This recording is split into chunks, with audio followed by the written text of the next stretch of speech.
Fiz algumas reflexões. Queria parabenizar a professora, eu pego ela, a professora Alessandra, pelo seu compartilhamento dessa prática tão importante, tão potente, que eu acho que introduz muito o que eu venho aqui refletir junto com vocês.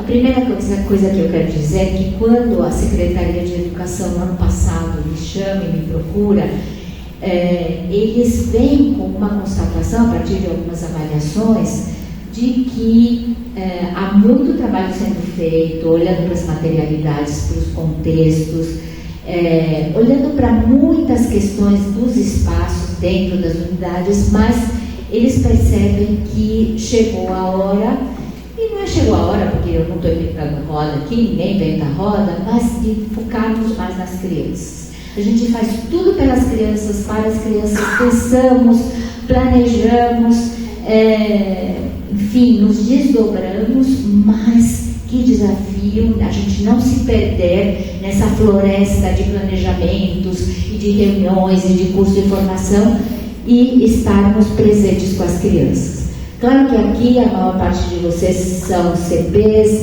e tem diretores, eu sei que tem alguns professores e professoras, mas que desafio é esse que se a gente começa a compreender, e eu vou contar um pouquinho de onde vem esse conhecimento, que as crianças têm saberes únicos e a gente vai atrás de estudo e a gente faz formação, quem aqui se formou em pedagogia? Só para ter uma ideia.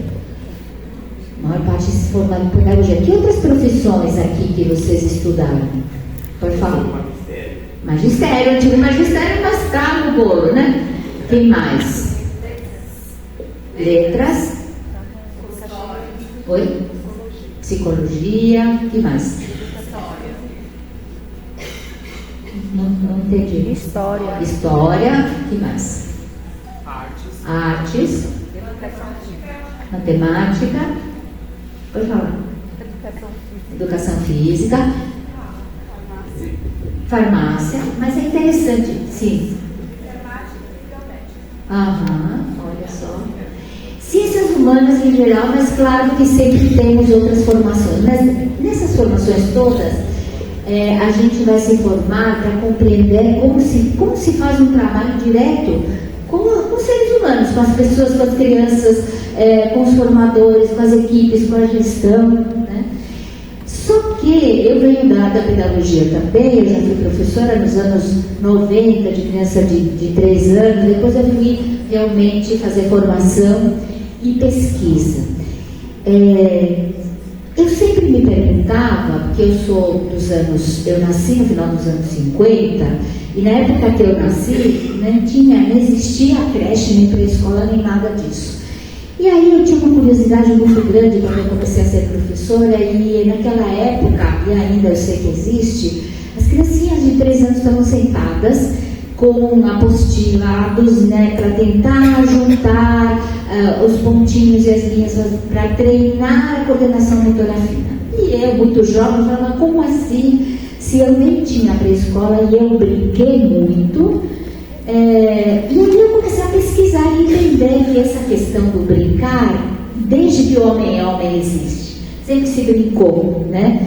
E de repente a gente vai tendo tanto conhecimento, tanto estudo, tanta pesquisa sobre desenvolvimento do ser humano, sobre a potência do próprio brincar. Tem áreas, como são a psicologia, que foi estudar como se desenvolve o ser humano, muitas teorias, a medicina nos traz muitas referências de como os padrões de desenvolvimento normais, e a pedagogia, o que a pedagogia nos traz?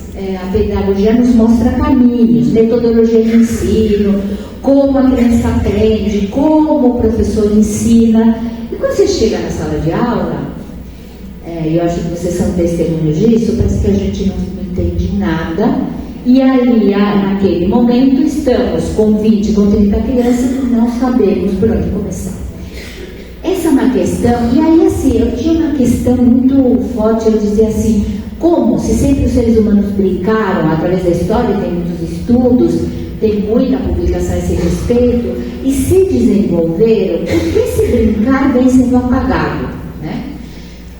recreação minha era brincar, mas ao longo da vida, eu fui compreendendo que, e aí eu que sou uma pessoa assim que trabalho muito com formação, que nenhuma área de conhecimento sozinha dá conta.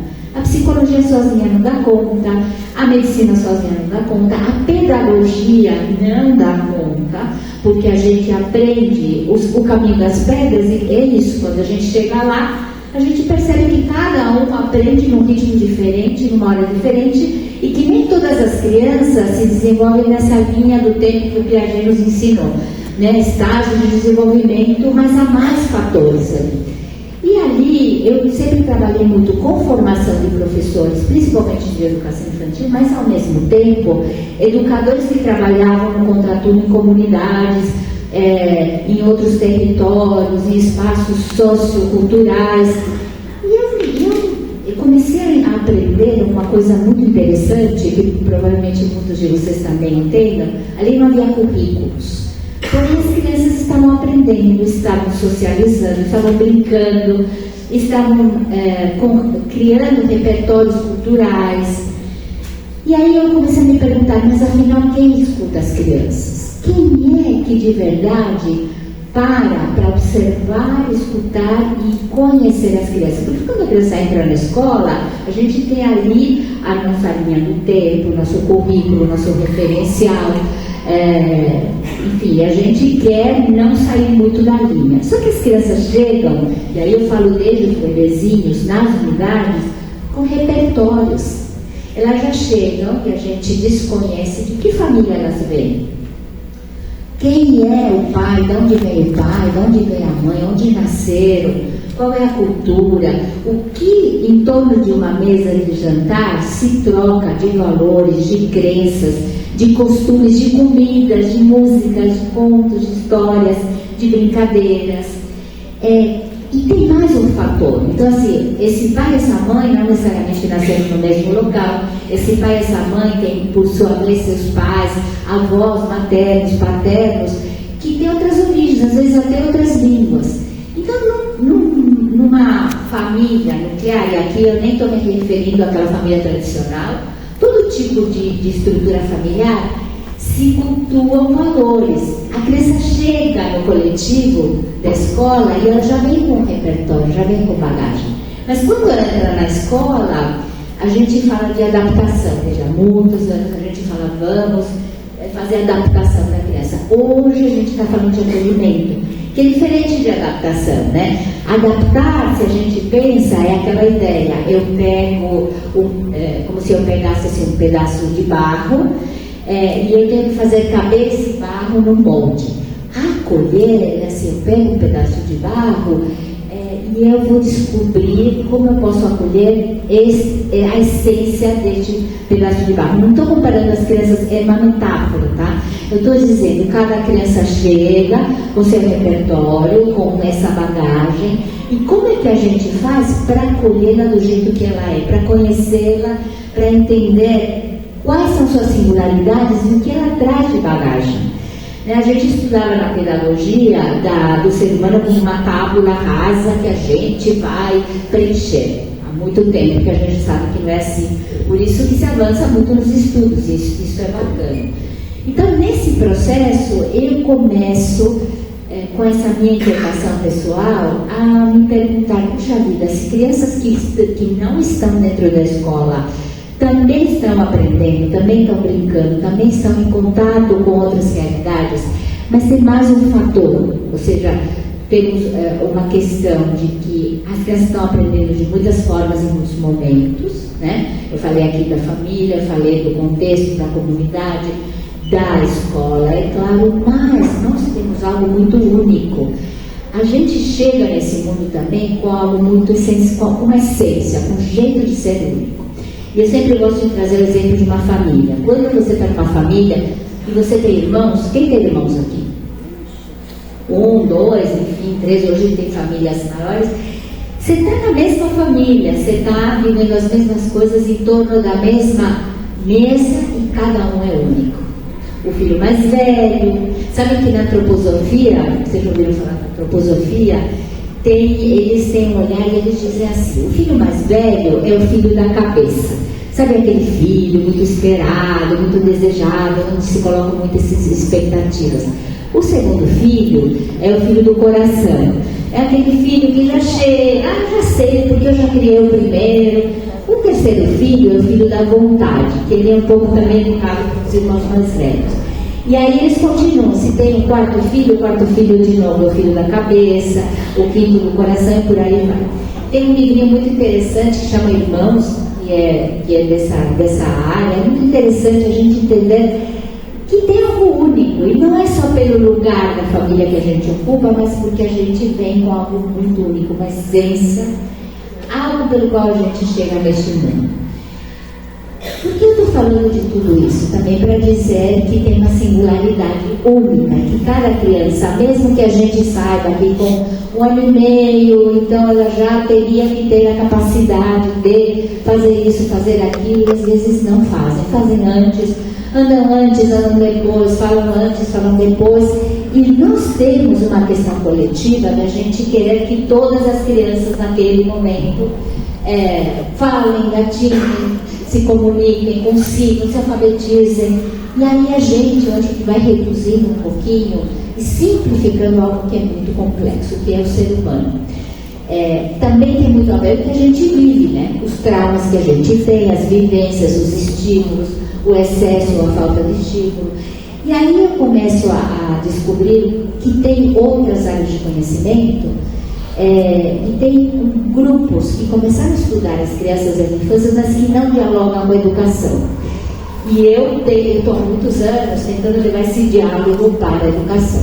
Que áreas são essas? Por exemplo, nos anos 80 surgem também as ciências sociais, a sociologia e a antropologia, que dizem, anos 80, não faz muito tempo, é uma ciência nova, mas que se volta para as infâncias e diz: puxa vida, as crianças têm linguagens próprias, têm culturas próprias, têm voz, têm protagonismo, são atores sociais e merece a gente conhecê-los. E aí, quando eu comecei a entrar nesse universo, principalmente da antropologia, a sociologia estuda o macro, estuda os grupos sociais, e foram estudar os grupos sociais das infâncias, pelo mundo afora.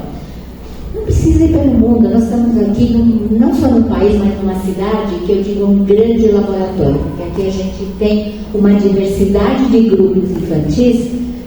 Eu não diria que nas minhas itinerâncias pelas unidades da cidade, cada porta que se abria, uma cultura diferente, perfis diferentes, embora estejamos todos na mesma cidade. Então a sociologia vai estudar o macro. A antropologia é aquela ciência que não estuda de longe, vai para o território do outro, do ser humano, para compreender aquele grupo social. Então eles começam a estudar os grupos de crianças.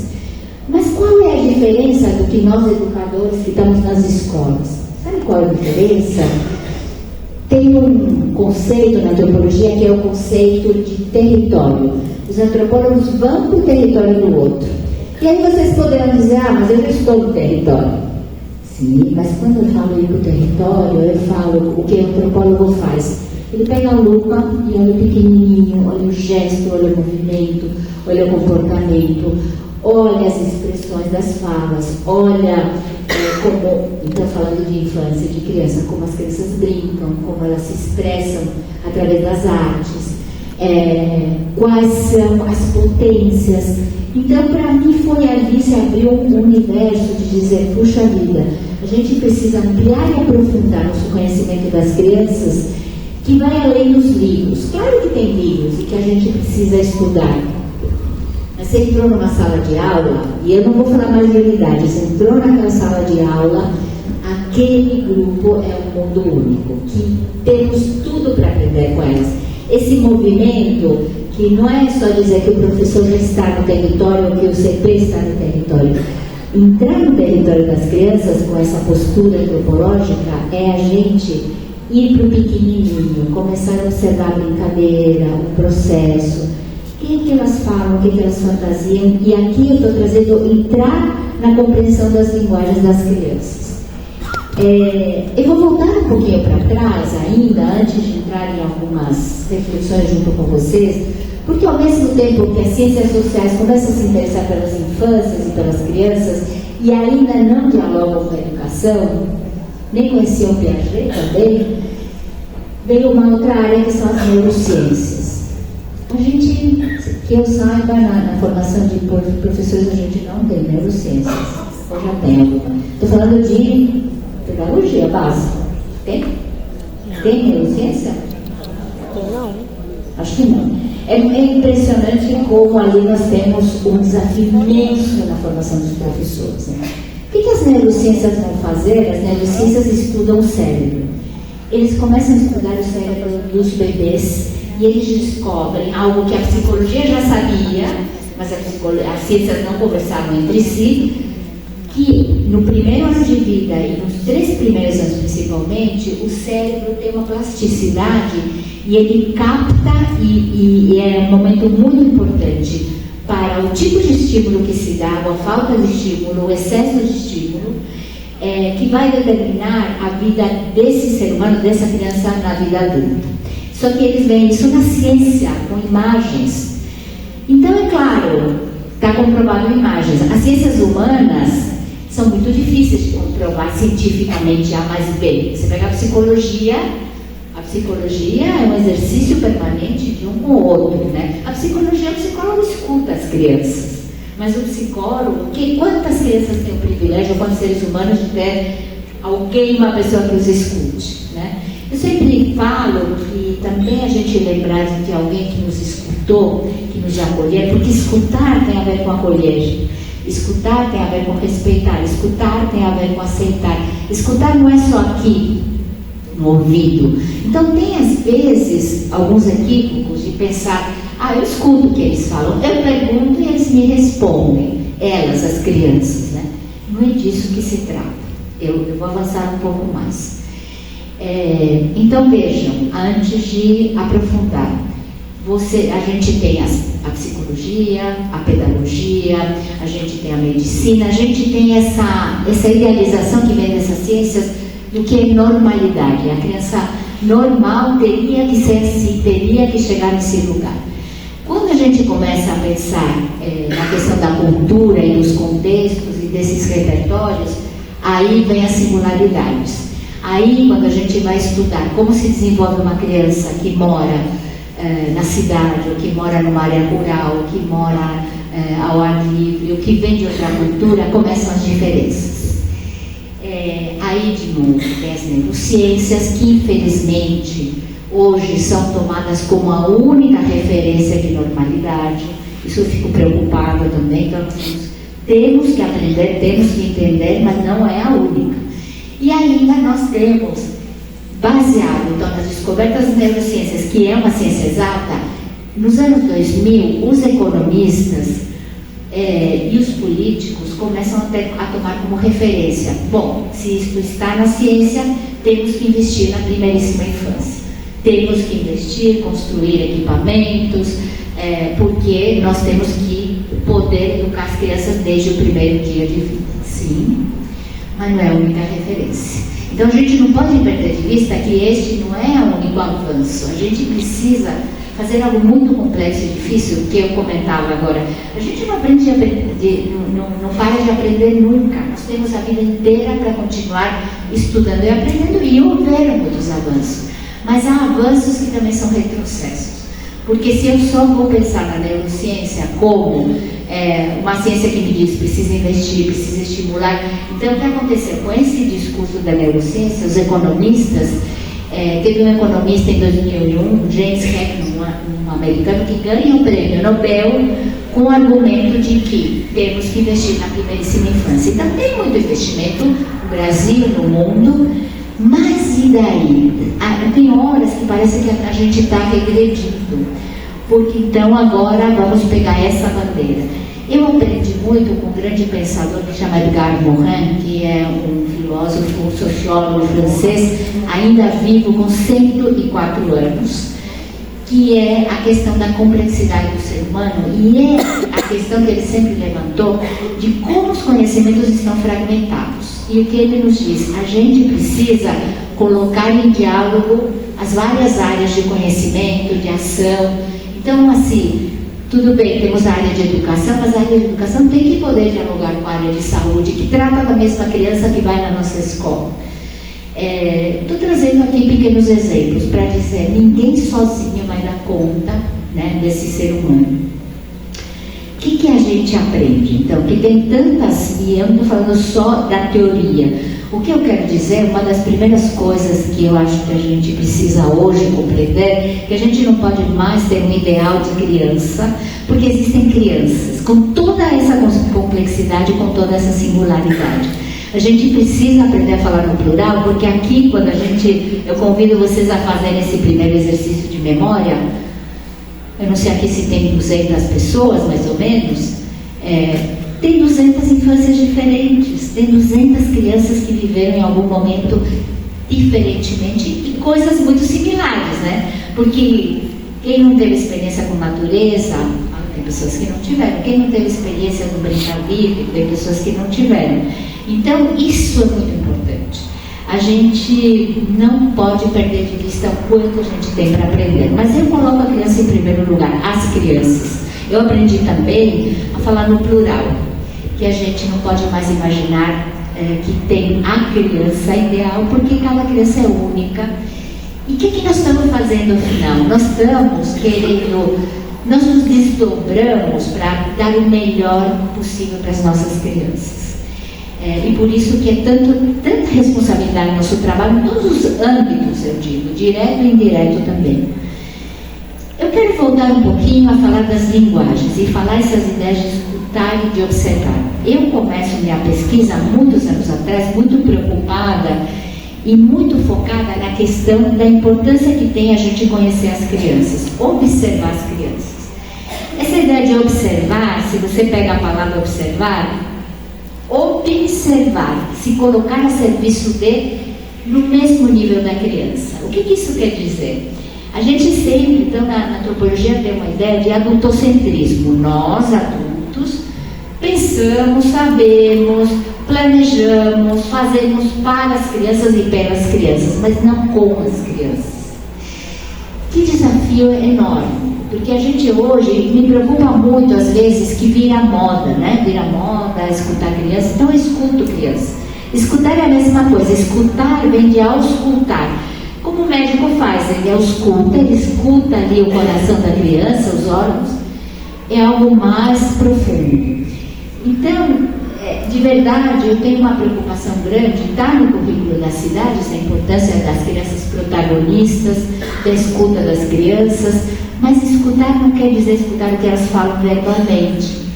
Até porque quando a gente pergunta algo para uma criança, ela vai nos responder aquilo que ela sabe muito espertamente que a gente quer ouvir.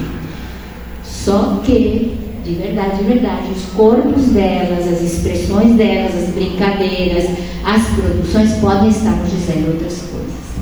Então, eu venho empreendendo aí há muitos anos. Então, a professora falou, né, de Reggio Emília, né, hoje Reggio Emília, Picchia, nós temos muitas propostas inspiradoras. Eu vou voltar para cá, eu acredito que é muito difícil a gente fazer aquele copia e cola. Eu pego aquele método e eu trago para a minha escola. Eu pego aquele método e eu trago para o meu currículo. Isso não vai funcionar, porque nossas crianças são nossas crianças. Aqui as crianças de cada unidade são únicas. Então eu tenho que começar conhecendo estas crianças, que elas têm muita coisa para nos ensinar. Então, quando a professora cita, né, algumas coisas que eu escrevo, para que a gente vai escutar as crianças? Para que a gente vai conhecer as crianças? Para que a gente vai reconhecer quem elas são e o que a gente faz com isso? Porque o principal puxa vida, conhecer as crianças. E aí, então nesse momento, e aí eu vou contar um pouquinho para vocês, eu estou dando essa assessoria aqui para a rede.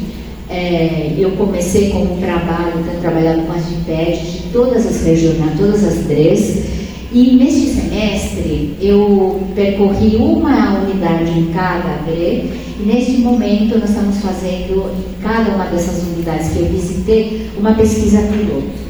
O que é uma pesquisa piloto? É um processo da gente aprender. Então, eu estou nesse processo trabalhando com as CPs e com professoras que têm vontade, mas que não são convidadas.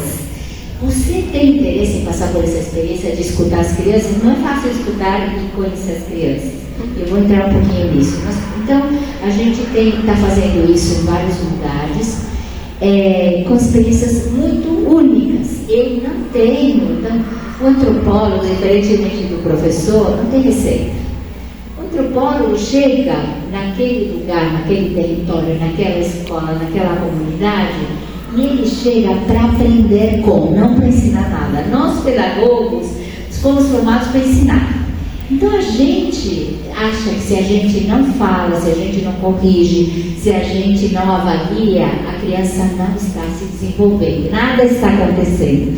E o que eu tenho feito nas minhas itinerâncias nas unidades tem sido assim: entender quais são as potências que tem em cada escola. O que são as potências?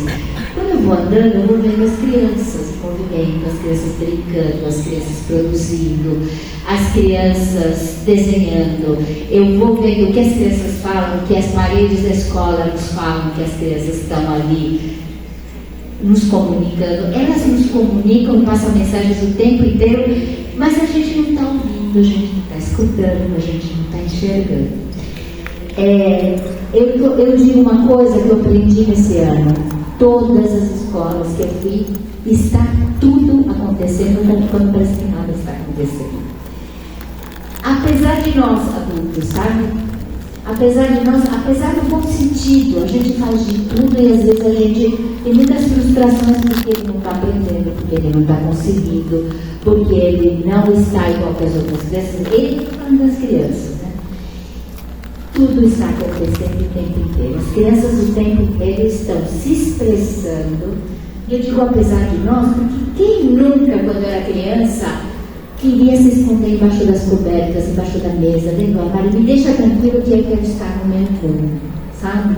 Tem uma coisa, e aí eu vou contar um pouquinho de algumas pesquisas que a gente tem feito. Eu trabalho com formação de especialistas em ouvir, escutar e conhecer crianças em vários segmentos.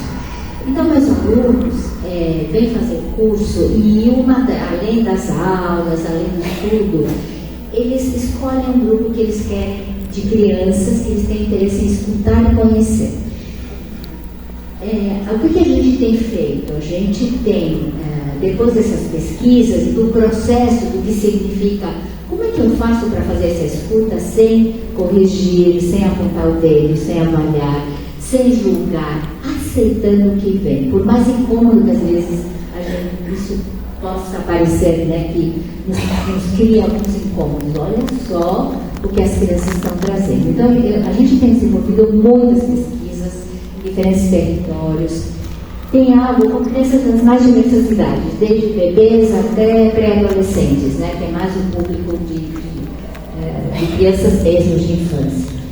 Através da observação das brincadeiras, que elas espontaneamente escolhem, a partir das expressões plásticas, desenhos, pinturas, modelagens, a partir da expressão dos corpos, tanto aquele corpo que fica quietinho, porque precisa ficar quietinho, porque está mais para dentro, quanto aquele corpo que sai correndo, que às vezes tem uma energia, às vezes tem até uma agressividade que nos preocupa, mas uma criança que tem muita energia para colocar para fora, uma criança agressiva, no fundo, uma criança agressiva, eu sempre penso que ela está pedindo ajuda, está pedindo socorro, está dizendo, por favor, me ajuda. Eu não sei falar de outro jeito, mas eu falo com a minha agressividade.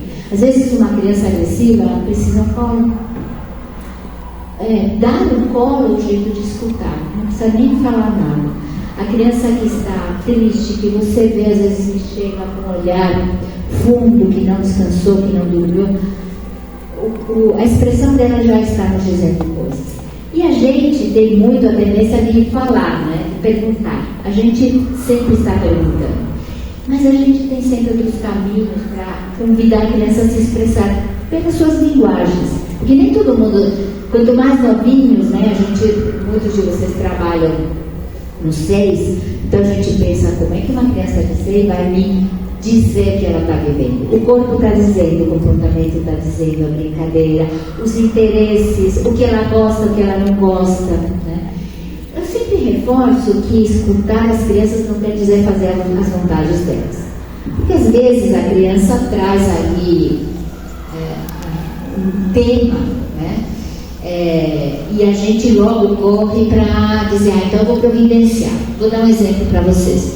Eu, nesse momento, estou orientando na rede mesmo as DIPEDs que estão trabalhando com CPs, que estão trabalhando com professores, nesse processo da escuta. Ontem, teve um relato na reunião, contando que um grupo de crianças de uma unidade começou nesse momento livre, tá? Eu enfatizo muito o momento do livre brincar, da livre expressão, que nós, professores, os professores não estão necessariamente ensinando alguma coisa ou direcionando para alguma coisa. A criança ali está tendo autonomia de se expressar, de escolher. Isso é muito importante. O que ela escolhe, com quem que ela brinca, como ela brinca, que temas ela traz na brincadeira, que tema traz no faz de conta. E ontem um relato contando que as crianças começaram a construir com Lego, que era o material que tinha ali, sabe, tipo um drive-thru do McDonald's? Construíram e começaram a brincar disso, de fazer sanduíche, de vender sanduíche, de pagar, de receber o dinheiro. O que a criança está nos dizendo? Primeiro, que há um cotidiano que ela vive, né? Segundo, que tem um interesse ali, como se prepara o alimento. Aqui trazendo um exemplo para dizer, a partir de uma observação muito singela, e é singelo observar as crianças, aquilo que é pequeno, que parece que é pouco, é imenso.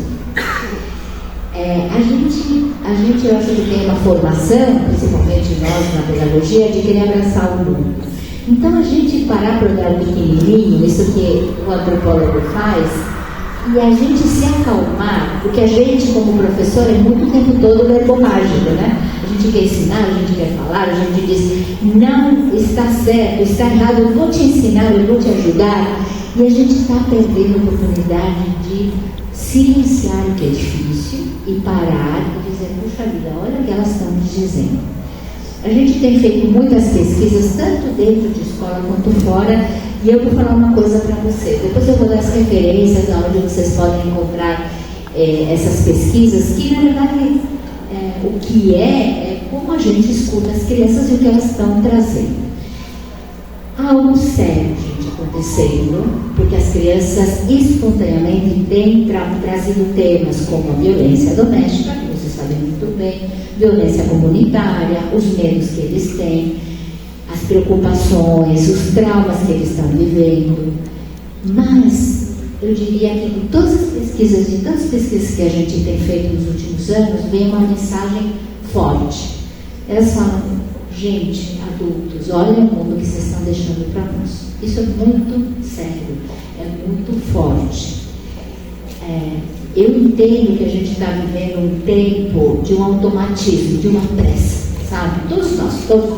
É o celular, a gente não para, a gente fica olhando para o nosso relógio, tudo que temos de exigência, tudo que temos que cumprir, e as crianças têm outro tempo, as crianças vivem outro ritmo. No próprio relato que algumas de vocês fizeram hoje aqui, é outro ritmo. Então, tem um desafio imenso. Como é que a gente desacelera, toma uma distância? Eu não estou dizendo que o professor vai mudar seu lugar de professor, que é aquele lugar de quem vai acompanhar o processo de desenvolvimento, que é aquele lugar de quem vai transmitir conhecimento, mas nós precisamos conhecer as crianças que estão com a gente, e para isso, digo nós falando de professor, tá? Eu sei que aqui nem todos estão hoje como professores, mas um desafio de tomar distância e parar para observar, para escutar, para registrar o que está acontecendo ali, para entender por que muitas vezes as crianças não se interessam por aquilo que a gente leva. Por que não se interessam? Talvez porque elas já sabem aquilo, e a gente não sabe que elas sabem. Ou que elas sabem outras coisas que nós não sabemos, né? Estamos muito desafiados, mas eu entendo que temos uma urgência, que há uma emergência, a gente parar para conhecer nossas crianças, para a gente poder acertar um pouco mais o que a gente está fazendo. Eu tenho uma leitura de que nós estamos, como sociedade, muito doentes. As crianças estão adoecendo física e psiquicamente, nós também. Nós também, não só na área de educação, em todas as áreas. Tem algo que está nos atropelando. A gente começa a perder contato com a gente mesmo. A gente começa a perder contato com quem nós somos de verdade. A gente se desvia facilmente. Então, quando eu digo, vamos conhecer a singularidade das nossas crianças, porque a gente nós temos uma criança que ela, na sua interesse, assim, tem um dom, ou tem uma tendência, ou tem um movimento para as artes, para a música, ou para a expressão corporal. Outra é mais introvertida, mas tem um mundo interior riquíssimo. Então, a gente poder, através da observação do brincar e fazer conta, que acontece todo dia, toda hora, entrar ali no pequenininho que está acontecendo, é uma porta para entrar no universo delas, na fantasia delas. Eu vou contar uma experiência também bem bonita, porque eu estou falando aqui quais são as linguagens que nós temos que aprender, não só nos livros, mas com as crianças. Que é o brincar, que eu considero a primeira grande linguagem, que são as expressões plásticas, que são as expressões corporais, tudo que tem a ver com esse movimento musical, que algumas crianças têm, outras não, a palavra, a escrita, mas nem todas as crianças têm o dom da palavra e da escrita. Podem adquirir, claro, mas a gente tem que respeitar. E eu entendo que para a gente compreender isso, de novo, eu poderia estar aqui muitas horas, a gente poderia fazer muitas práticas. A gente precisa também voltar a entender o que era aquilo que eu amava fazer e que eu deixei para trás. Amava cantar, eu adorava dançar, mas não me deixaram porque falaram que eu não tinha jeito, falaram que eu desafinava, então continuei em frente e deixei aquilo de lado. Eu gostava de escrever poesia, ou de, enfim, fazer um determinado esporte. A vida não me permitiu, a maioria de nós, porque a vida nos empurra para o mercado, nos empurra para o social, nos empurra para a profissão, e não estamos presentes aqui agora para entender.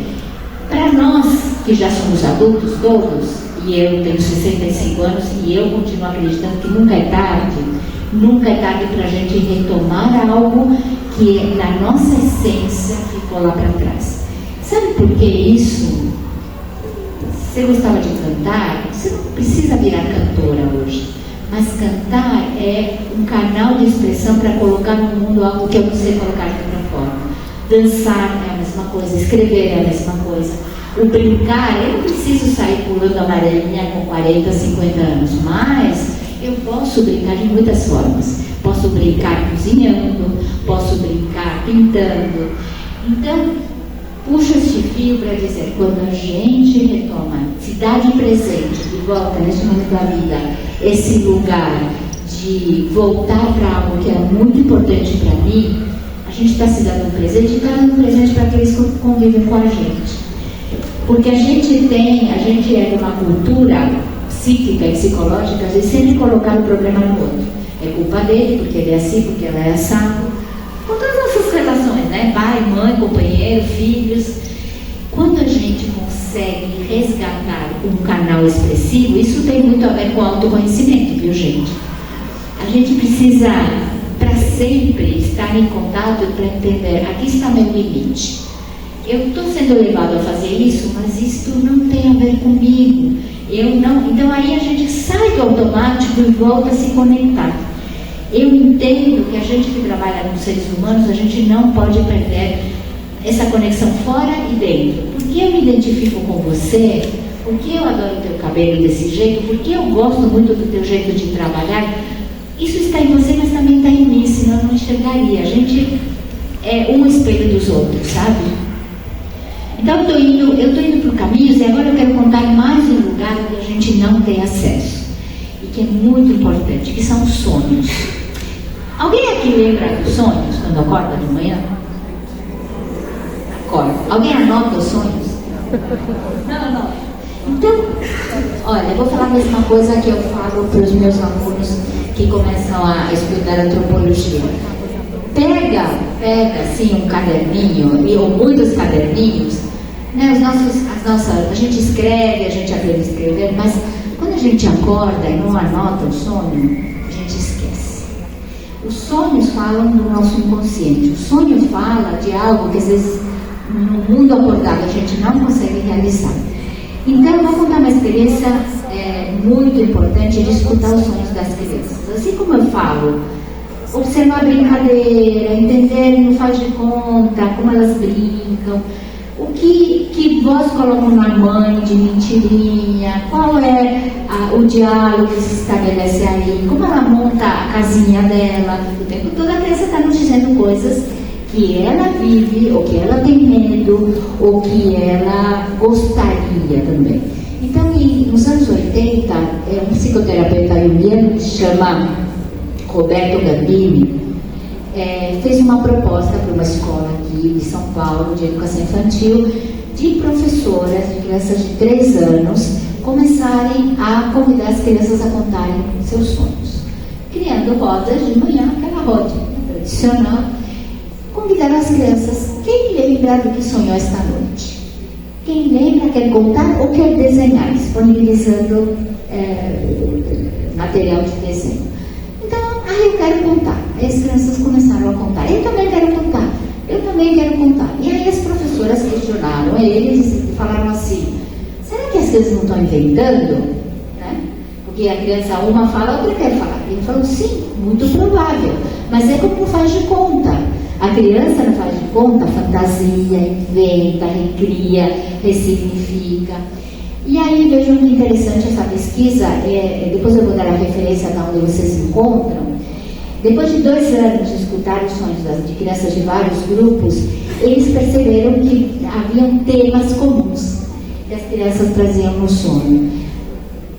Ladrões, bruxas, medos, violência. E o que a escola fez? Trouxe esses temas do inconsciente para o público. Olha que interessante. Então, para responder à pergunta, o que a gente faz com aquilo que a gente observa, escuta, na brincadeira, a mesma coisa. Eu tenho uma ex-aluna, né, da rede municipal, de uma EMEI, que a pesquisa dela foi a seguinte: o que acontece quando as crianças estão no recreio brincando livremente? Chegamos nós sempre e falamos, guarda tudo, acabou o tempo. E às vezes as crianças nem nos escutam, né? Às vezes a criança continua lá no mundo dela e às vezes a criança fica frustradíssima.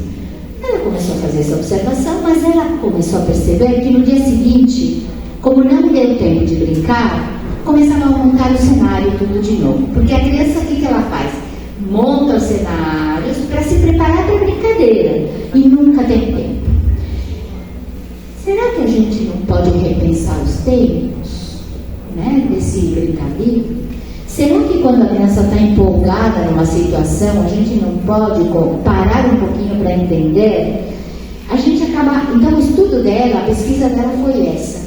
O que acontece com a criança nessas interrupções? E a gente vai mais a fundo, né? Vocês devem conhecer o trabalho da Renata Meireles, né, do Território do Brincar, que ela como antropóloga, também foi pesquisar as brincadeiras de crianças do país inteiro. E a gente vê nos vídeos dela, nos filmes dela, nos documentários, brincadeiras de regiões aí, de comunidades, que a gente fala, não, nunca daria um facão para uma criança aqui da cidade. Mas ali é daquela cultura, né?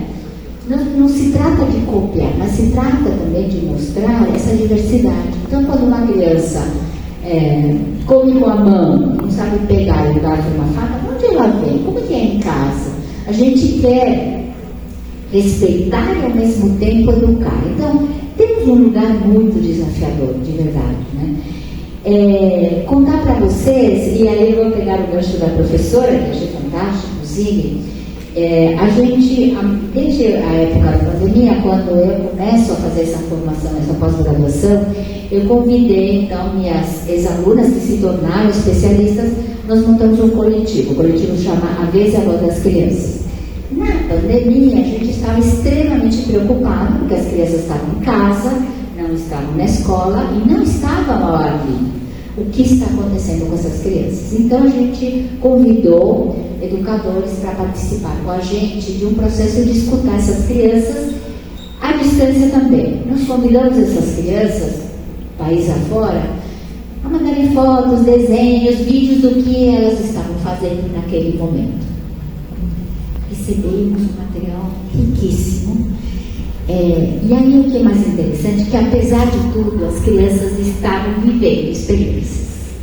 Apesar de tudo, da tragédia, da falta de comunicação, da distância, coisas estavam acontecendo. E nós, professora ali também, recebemos tanto material que resolvemos fazer um jornalzinho. Veja, a nossa geração, eu sou de uma geração que ainda lê jornal físico, né? E gosto. Nossa geração de crianças não tem contato com o físico. Então nós falamos, vamos fazer um jornal impresso, não chamava Zine, mas fizemos, e mandamos para todas as crianças que participaram da pesquisa. Agora não me lembro mais o número, e a gente mandou para elas e para as pesquisadoras. A emoção de ver as crianças recebendo aquilo, procurando o nome, a gente criou uma espiral com o nome de todas as crianças que participaram. Cadê meu nome? Cadê meu nome? Porque elas são as protagonistas, né? Então, são pequenas ideias, né, que parecem pouca coisa, mas é imenso. Criar um zine para que você possa comunicar para as famílias, olha o que seus filhos e suas crianças estão, como elas estão se expressando, o que elas estão vivendo. Para as famílias é muito importante também. Mas antes a gente precisa poder se abrir para essa escuta, né? É um caminho, eu não vou dizer que seja um caminho fácil, nem automático, não tem receita, né? A gente dá orientações, tem muitas formas de conhecer as crianças. Mas eu diria que o mais importante é essa ideia do respeito que a gente precisa ter por elas, porque elas têm coisas, têm saberes que nós não temos e não tivemos, porque tivemos outro momento dela. Vivemos em outro momento a nossa infância. Eu vou ainda falar um pouquinho de uma questão bem delicada, que é a questão da ética. A gente, nos cursos de formação de professor, não estuda ética, não fala de ética, e ética é diferente de moral. A moral é uma regra ali longe, que parece que a gente não alcança. A ética pode se construir nos pequenos grupos. Mas nós não podemos construir uma ética nossa de adulto na nossa comunidade escolar. Temos que construir com as crianças. Trazer as crianças para pensar junto, para combinar junto. O que é ética? São combinados, né? A gente costuma fazer nossas regras e nossos combinados.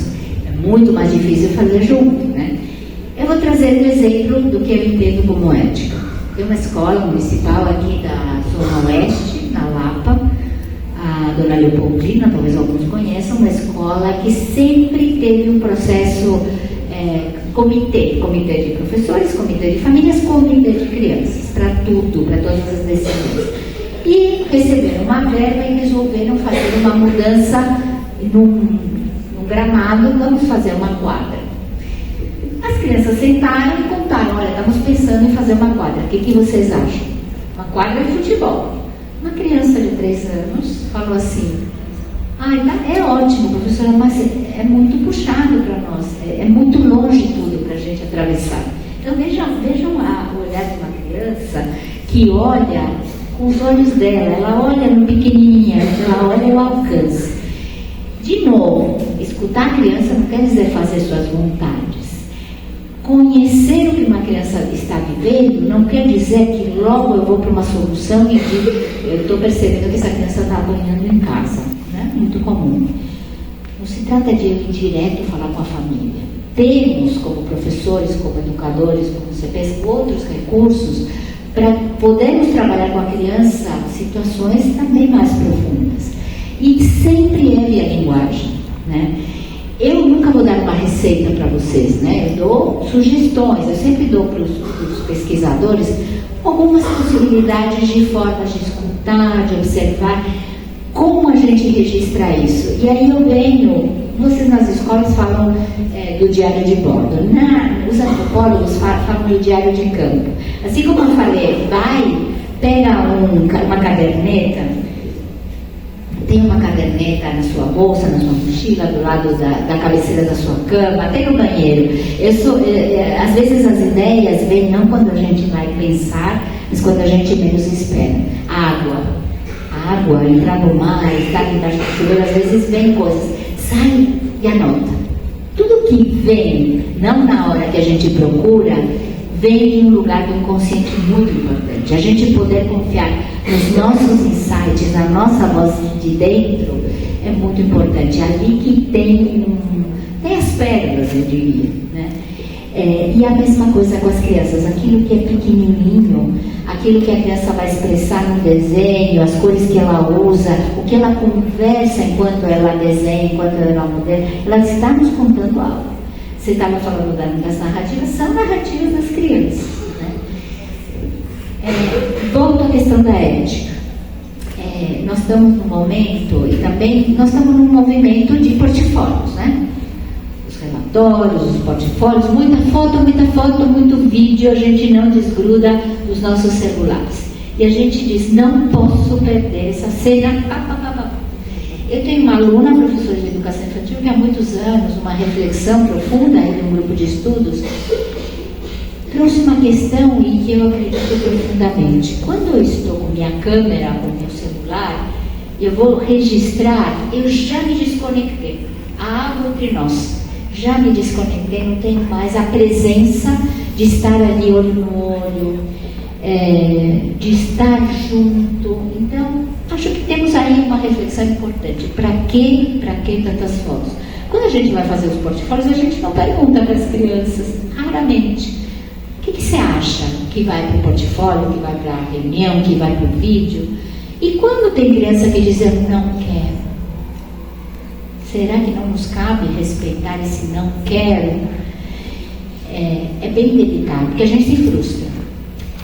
Eu vou trazer um exemplo. Há muitos anos, uma grande educadora, Sandra Schmidt, que tem um livro maravilhoso que se chama Gesto do Brincar, ela é do movimento Waldorf, ela foi fazer uma experiência na África e ela registrou muitas brincadeiras de educação infantil das crianças e muitos anos depois ela foi escrever e ela queria publicar as fotos de umas crianças que ela tinha fotografado. Acontece que o pai dessas crianças, que ela era um parceiro dela, faleceu. E ela veio muito frustrada e disse, o que eu faço? E aqui, desde o meu lugar, eu disse, você não pode publicar essas fotografias. Você não pode porque você não tem nem autorização do pai. Então a gente lida muito com a autorização da mãe, do pai. E as crianças? Será que elas nos autorizam? Será que elas nos dão consentimento para a gente pegar e colocar? Nem vou falar das redes sociais que a gente costuma colocar no